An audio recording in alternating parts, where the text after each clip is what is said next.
Hello Virgo, Sun, Moon, Rising, and Venus signs. Kamusta kayo? Sana po nasa mabuti kayong kalagayan. Welcome back po sa Star Tarot. At kung bago kayo dito, welcome din po kayo. Please subscribe, like, share my videos, and leave me a comment kung naka-resonate po kayo. Thank you. So first message po ninyo for today, we have the King of Swords. Maybe, baka kayo ito, Virgo, no? Na nasa isang position of power, a position of authority, you know.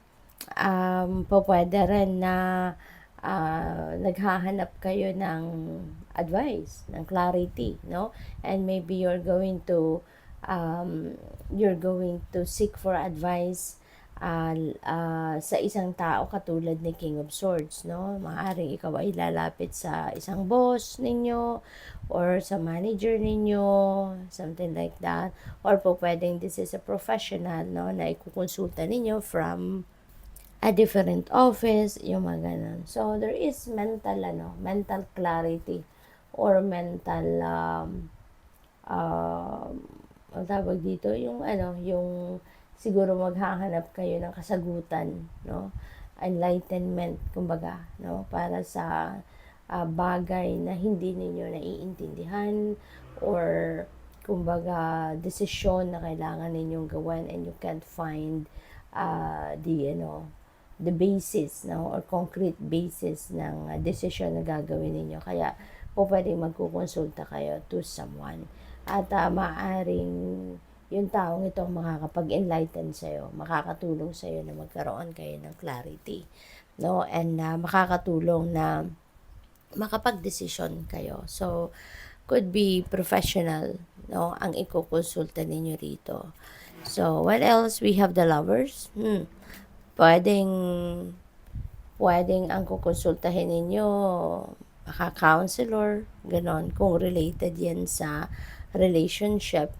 Or meron din ako napipick up dito, Virgo, na baka ang iba sa inyo dito may be having a problem pagdating sa inyong marriage, no? But of course, this is a collective reading, kaya hindi ito magre-resonate sa lahat. But just take as it resonates, no? But for those of you, no, na nagkakaproblema siguro sa marriage, baka kayo yung baka related, no, sa inyong relationship, yung ikukonsulta ninyo to a professional. Pwedeng lalapit ang iba sa inyo sa judge, pwedeng lalapit sa abogado siguro, no? And magkukonsulta kayo, no? What will be the implications if magpurso kayo ng divorce or annulment, legal separation, child custody, yung mga ganun, kung may mga bagets na involved. Po pwede rin na on the other side naman, on a different scenario naman, po pwedeng ang iba sa inyo siguro is going to get married naman, no? Kung ang iba, po pwedeng maghihingi ng enlightenment regarding hiwalayan, but ang iba siguro sa inyo naman, maybe mag-aasawa, magpapakasal, at maaaring kayo ay magpapakasal sa isang judge, no? Po pwedeng ganun din ang ganap dito for some of you. Kaya, iba-iba ka tayo ng sitwasyon, diba? Iba-iba tayo ng pinagdadaanan sa buhay, kaya, kasi collective reading nga ito. So, po pwedeng may mga ganong scenario ang iba sa inyo, Virgo. Po pwede rin ang iba sa inyo, if you're still single, baka kayo ay papasok ngayon sa love and romantic relationship. So, we have Wheel of Fortune, ang swerte ninyo. Kasi si Wheel of Fortune is good luck and good fortune on your side. So, kung meron man ditong mga problema na pinagdadaanan ng iba sa inyo sa relationship, there is a chance na ito ay mabago. Ito ay siguro sa pakikipag-usap ninyo kay King of Swords, magkakaroon kayo ng enlightenment.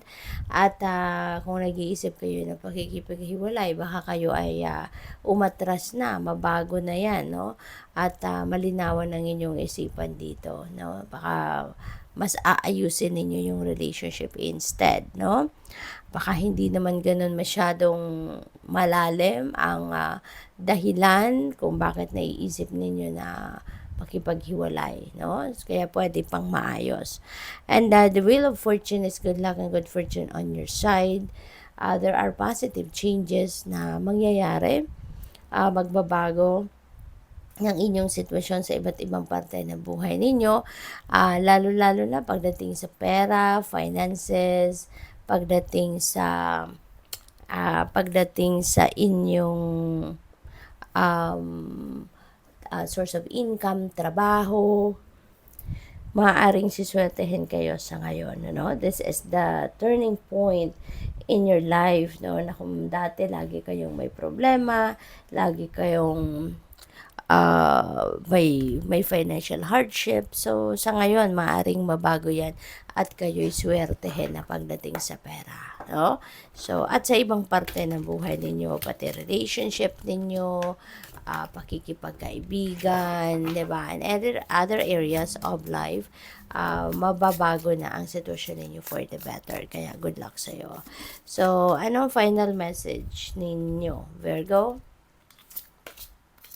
Ay, lumilipad. Pasensya na.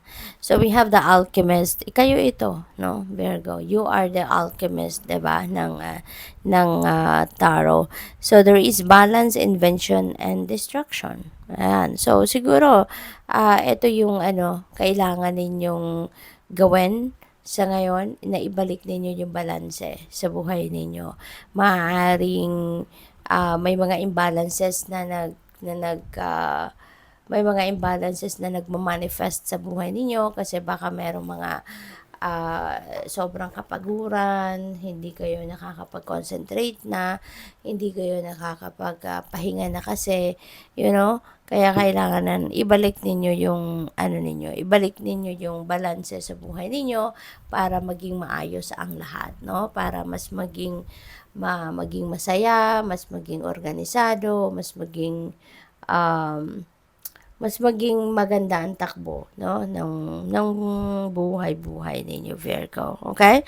So, there is also siguro invention, no? Baka meron kayong mga ginagawang bago na mga sinusubukan ninyo. Maaring this is not what you used to do. Pero ngayon, baka nagki-create kayo ng something, no? Baka kayo din ay isang scientist, hindi ba? Baka kayo din ay isang inventor. Maaari din na this is you building a new project, or baka mayroon kayong iniisip na bagong chapter in your life na gusto mong simulan, gusto mong baguhin, o pwedeng ganun, no? So, good luck sa'yo. Thank you for watching. Love and light. Namaste.